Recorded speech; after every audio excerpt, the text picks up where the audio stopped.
Olá, seja bem-vindo a mais um vídeo sobre a Copa do Mundo aqui no canal CLFC. Eu sou o Caio, se você é novo por aqui, por favor, se inscreva no canal, deixa o like no vídeo e vamos falar sobre a fase 16avos. Mais 3 jogos aconteceram nesta quinta-feira: Portugal e Croácia, Espanha e Áustria, Suíça e Argélia.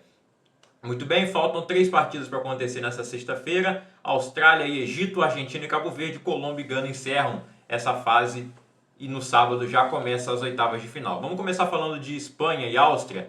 A Espanha finalmente estreou na Copa do Mundo, né? A Espanha ficou devendo ali na fase de grupos. Ela passa em primeiro lugar com uma certa tranquilidade, mas por conta da incompetência ali, principalmente do Uruguai, que não conseguiu avançar para o mata-mata, de novo, como foi também em 2022. Em 2022, o Uruguai estava no grupo que tinha Portugal, Coreia do Sul e Gana. E o Uruguai ficou em terceiro lugar. E nesse ano a gente tem terceiros colocados classificando. Os melhores terceiros colocados, os 8 melhores terceiros colocados, avançaram para o mata-mata para a fase de 16avos. E o Uruguai não conseguiu nem ser um dos melhores terceiros colocados, até porque nesse grupo da Espanha e do Uruguai a pontuação foi bem baixa. A Espanha venceu 2 jogos, um jogo terrível contra o Uruguai na última rodada, ganhou de 1-0. Venceram por 4-0 a Arábia Saudita, mas não foi um jogo onde eles convenceram. E teve o 0-0 na estreia contra Cabo Verde. Agora a Espanha vence e convence. Foi um resultado menor do que foi contra a Arábia Saudita, mas creio que contra um adversário mais forte. Acho que a Áustria é um time melhor do que a Arábia, apesar de não ter jogado nada também nessa partida, né? Um jogo de mata-mata. A Áustria entrou para tentar se defender, não conseguiu e o 3-0 acabou ficando barato. O Oyarzabal fez 2 gols para a seleção da Espanha, abriu o placar aos 36 minutos do primeiro tempo. O Pedro Porro fez 2-0 de cabeça e o Oyarzabal fez mais um já na reta final aos 44 do segundo tempo, fechando a conta assim para a Espanha. Lamine Yamal titular, eleito melhor em campo. Ele não fez gol, não deu assistência, mas fez uma boa partida. Melhor dele até que na Copa do Mundo. Na estreia ele não estava 100%, ainda não está, né? Ele não vai estar 100% nessa Copa. Teve uma lesão ali no fim da temporada com o Barcelona, nem jogou os últimos jogos. Veio para a Copa do Mundo, mas ele não está no ideal da forma física, né? E a tendência é que na próxima Copa, na seguinte, o Yamal, pela idade, deve ter aí no mínimo mais 3 Copas em alto nível. Se ele seguir ali a promessa que ele é, né, de ser um Messi, de ser um Cristiano Ronaldo na história do futebol, talvez ele consiga chegar a 6 Copas, como os outros 2 estão agora. Mas a tendência é que o Yamal esteja melhor na próxima, né? Ele ainda tem 18 anos. E esse prêmio de melhor em campo, né, a gente vê que é como as pessoas que escolhem por votação sempre vai ganhar um jogador mais midiático do time, e nesse caso é o Yamal. Eu acho que o Oyarzabal, por ter feito os 2 gols, poderia ter sido eleito. Achei uma grande partida também do Dani Olmo no meio campo. O Rodrigo fez sua melhor partida na Copa, porque contra o Uruguai, por exemplo, ele jogou bem mal. Eu acho que o meio de campo da Espanha fez a melhor partida até aqui. O Pedro também não teve uma nota tão alta aqui quanto aos outros, ele não chegou a 6.5, mas eu acho que ele fez uma boa partida. É isso, cara. A Áustria não atacou nada. Foram apenas 5 finalizações da Áustria, nenhuma na direção do gol do Unai Simon. Até agora, é uma estatística meio assustadora, né? A Espanha não tomou nenhum gol e não sofreu um chute no gol ainda. O Unai Simon não fez defesa nessa Copa. É bizarro. E agora a Espanha vai enfrentar Portugal nas oitavas de final. 2 seleções consideradas favoritas. Se os 2 tivessem passado em primeiro lugar nos seus grupos, a Espanha passou, mas Portugal não. Se os 2 tivessem passado em primeiro, eles poderiam se encontrar na final, que é o que muita gente estava desenhando antes da Copa. Vão se encontrar já nas oitavas. No ano passado eles disputaram a final da Nations League, Portugal ganhou nos pênaltis. O jogo foi 2-2 no tempo normal, a Nations disputada ali na Alemanha, aquele Final Four. E agora eles se encontram novamente em Dallas, nos Estados Unidos. Portugal teve que jogar no Canadá. Portugal jogou toda a fase de grupos nos Estados Unidos. Como passou em segundo lugar, foi deslocado para o Canadá, enquanto o Canadá foi deslocado para os Estados Unidos, já que ele passou em segundo também lá no grupo dele. Os 2 conseguiram avançar. E Portugal teve uma presença ali de público impressionante no Canadá, né? Uma comunidade portuguesa bem grande ali em Toronto. Eles já tiveram muito público, claro, nos outros jogos também, a não ser no último contra a Colômbia, ali em Miami. Você viu mais colombianos do que portugueses, fora que muita gente que não é português torce para Portugal por conta do Cristiano Ronaldo, então eles acabam tendo um público maior do que seria, né, só pelo país. Então tem gente que vai ali só para ver o Cristiano Ronaldo e outros grandes jogadores que a seleção tem, né? Vai ali para ver o jogo e torce para Portugal. Mas no caso do Canadá, a gente viu realmente muitos portugueses. De fato, a Croácia ali em menor número, mas uma torcida que faz barulho, e é uma seleção que está acostumada a chegar longe nas últimas Copas. e, como era de se esperar, um jogo muito difícil para Portugal. Se ele tivesse passado em primeiro, ele teria uma vida mais fácil, teoricamente, né? Teoricamente, na fase de 16 avos e nas oitavas. Mas nas quartas encontraria muito provavelmente a Argentina, que é um confronto que muita gente queria ver. Acho que todo mundo queria ver Messi e Cristiano Ronaldo se encontrando em uma Copa do Mundo. Nunca aconteceu e poderia acontecer na última deles. E isso ainda pode acontecer na final da Copa. Ainda pode acontecer na final da Copa. É mais difícil de acontecer? Mas as duas seleções têm sim condições de chegar lá. Vamos ver se vai ser, né? O Portugal agora vai ter um caminho muito difícil, que é a Espanha. A Croácia já foi um adversário dificílimo. No primeiro tempo não aconteceu muita coisa. Portugal teve o domínio da posse de bola, como sempre. O que eu acho que não vai acontecer contra a Espanha. Isso pode até, na minha opinião, favorecer Portugal, porque eles não vão poder ficar com essa posse de bola produtiva e vão ter que ser produtivos nos escapes. Aí vai caber ao Roberto Martínez montar o melhor time ali possível e também ao meio de campo de Portugal estrear nessa Copa, né? Porque todo mundo fala, o Cristiano Ronaldo está atrapalhando o time. Eu não consigo enxergar isso. Não é por conta do Cristiano Ronaldo que o Bruno Fernandes, o João Neves e o Vitinha não fizeram grandes jogos até aqui. O Bruno Fernandes fez um bom jogo contra o Uzbequistão, mas aí todo mundo fez. O João Neves estreou com gol e ele foi o único do meio campo a ficar até o final nessa partida contra a Croácia. A Croácia sai na frente, né? Como eu disse, não aconteceu muita coisa no primeiro tempo. Aqueles cruzamentos que a bola passa pela área, não acontece nada. No primeiro tempo, o Cristiano Ronaldo só tocou na bola fora da área. Ele não conseguiu tocar na bola uma vez dentro da área. Então você não pode dizer que ele está perdendo o gol. E no segundo tempo, a Croácia abre o placar ali no começo, por volta dos 8 minutos. O Perisic faz o gol. O Perisic, maior artilheiro da Croácia na história da Copa do Mundo.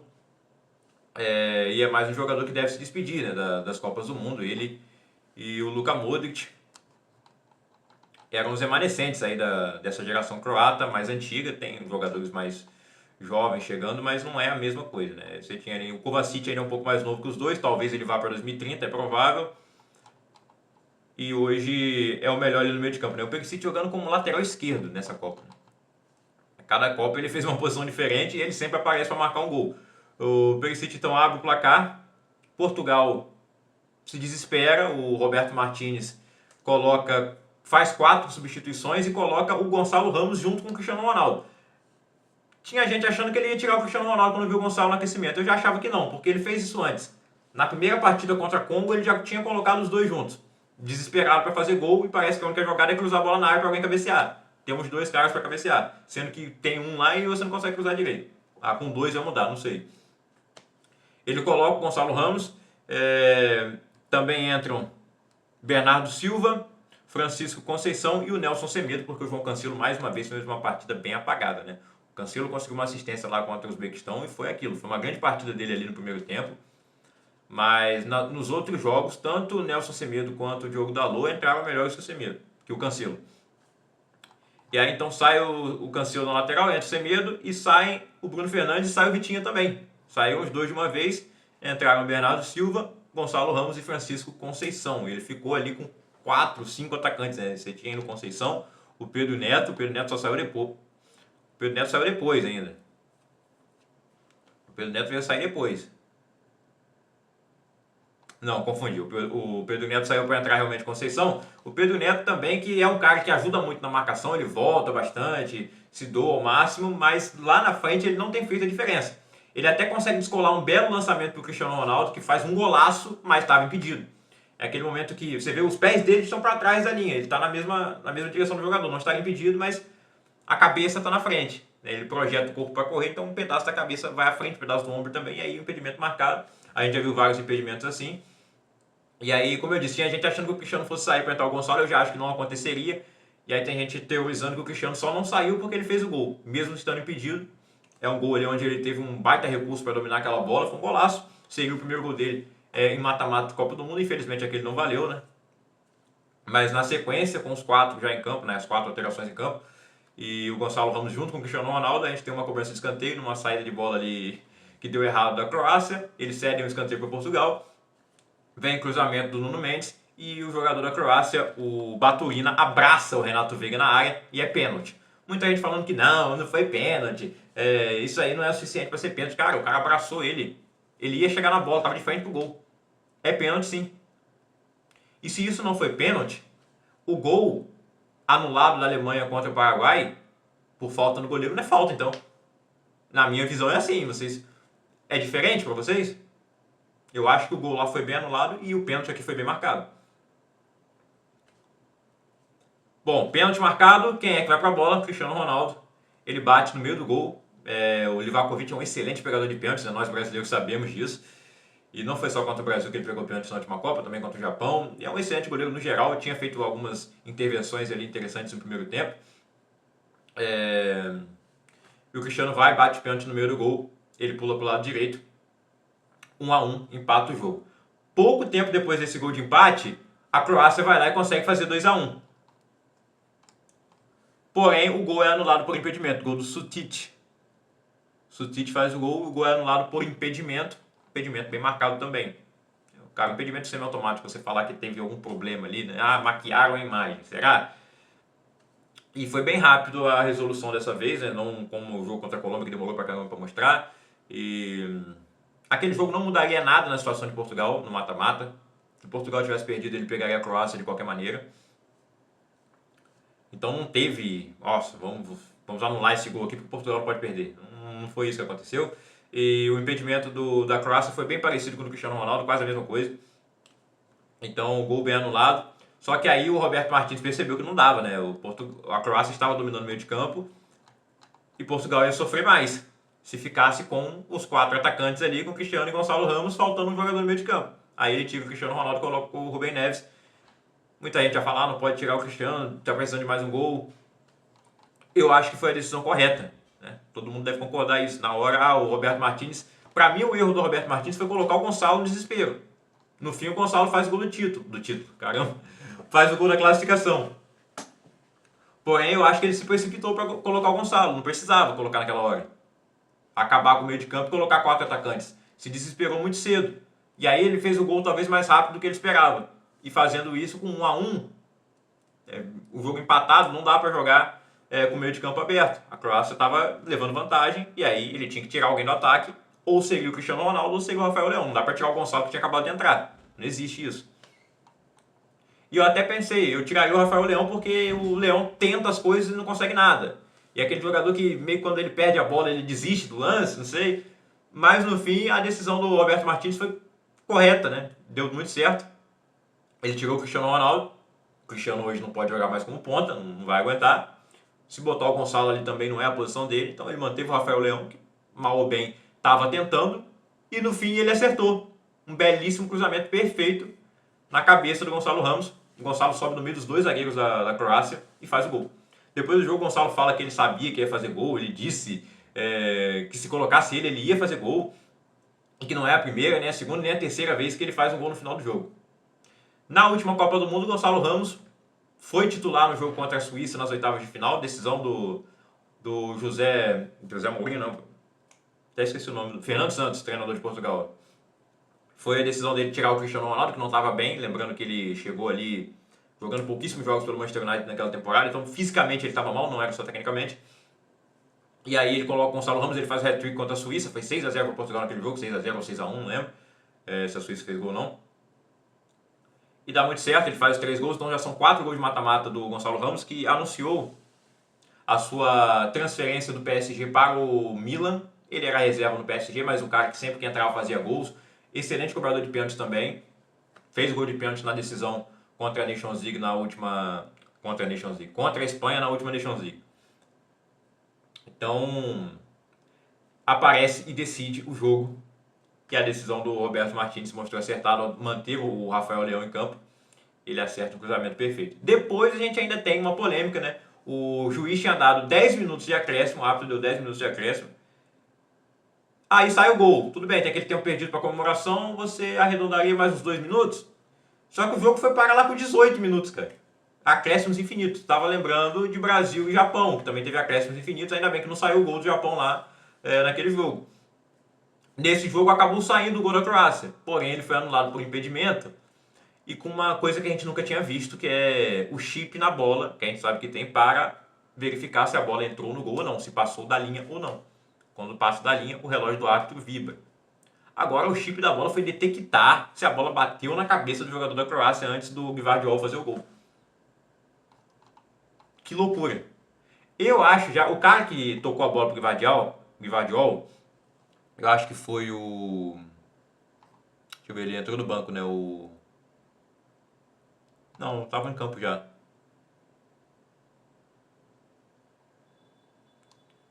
Acho que foi o Susic que desviou a bola para o Gvardiol. Mas antes teve outro toque de jogador croata. Se a bola tivesse sido direto, no momento do passe, o jogador, que eu acho que era o Susic, estava impedido. Porém, se ela... Na hora que a bola chega, ele não estava mais impedido. Só que se ela tiver desviado antes do jogador da Croácia, estaria impedido. Muito confuso, né? Muito confuso. Não estou conseguindo explicar bem. E a bola também resvala no cabelo do Renato Veiga. O cara é cabeludo, a bola bateu no cabelo dele. Pra mim, ela bate no jogador da Croácia e bate também no Renato Veiga. De qualquer maneira, o Susic estaria impedido. E aí o Gvardiol faz o gol é anulado. Tem essa demora toda para saber o que aconteceu. Loucura, né? Confusão. A partida fica interrompida ali por mais de 5 minutos, eu acho. Volta, ainda tem mais uns 2 minutos com a bola rolando e termina 2-1 para Portugal. Bom dizer que o Francisco Conceição teve a chance de fazer o terceiro gol antes disso e acabou chutando para fora. Se ele tivesse feito 3-1, acabou perdendo. Portugal então se classifica, vai enfrentar a Espanha. A Croácia se despede da Copa do Mundo depois de 2 edições onde ela chegou pelo menos até as semifinais. Nas últimas 2 edições, quem ganhou da Croácia foi campeão do mundo. Será um sinal aí para Portugal? Vai ter uma batalha dura pela frente, mas na última Copa, a Argentina eliminou a Croácia na semifinal e foi campeão. Em 2018, a França ganhou da Croácia na final, obviamente. A França foi campeã. Olha, o último jogo desta quinta-feira, que pra gente já foi na sexta, começou meia-noite, Suíça e Argélia. A Suíça ganhou de 2-0. Gols de Embolo e Endoye. Suíça melhor no jogo. Um time mais organizado. Acho que com mais jogadores ali de qualidade. A Argélia tem um cara diferenciado que é o Riyad Mahrez, mas ele não teve uma boa partida como toda a Argélia, né? Os melhores jogadores da Argélia foram os laterais, porém a Suíça conseguiu marcar aí os 2 gols e poderia ter marcado mais até. Poderia ter marcado mais. Se classifica e agora aguarda seu adversário na próxima fase, que será ou Argentina ou Cabo Verde. Na verdade não, ou Colômbia ou Gana. O vencedor de Argentina ou Cabo Verde vai enfrentar o vencedor de Austrália ou Egito. Então, nesta sexta-feira a gente tem Austrália e Egito se enfrentando às 3 da tarde. Às 19 horas tem Argentina e Cabo Verde. E às 10h30, Colômbia e Gana. E aí no sábado já começa as oitavas de final com Canadá e Marrocos, Paraguai e França. O Brasil joga domingo contra a Noruega. México e Inglaterra também é no domingo, Portugal e Espanha na segunda-feira, Estados Unidos e Bélgica também. E aí na terça a gente ainda está aguardando, né? A Suíça vai pegar Colômbia ou Gana. E ali a gente deve ter uma Argentina e eu apostaria no Egito. Mas será que Cabo Verde surpreende de novo? Até agora invictos na Copa, eles podem passar sem precisar ganhar, só empatar e ganhar nos pênaltis. Será que Vozinha irá parar Lionel Messi? Vamos ver. Então você deixa aí nos comentários a sua opinião, se você acha que Portugal foi beneficiado, teve algum roubo ali. Gente, roubo não existe. Roubo não teve, né? Roubo não teve. Você pode reclamar da interferência do VAR, mas é o futebol moderno, é isso aí. Não acho que teve roubo nenhum. Os gols anulados foram bem anulados dos dois lados. Se fosse para ter roubo, não anularia o gol do Cristiano Ronaldo. E agora, quem passa? Portugal ou Espanha? Luka Modric se despede de Copas do Mundo após a sua 5ª participação, 40 anos.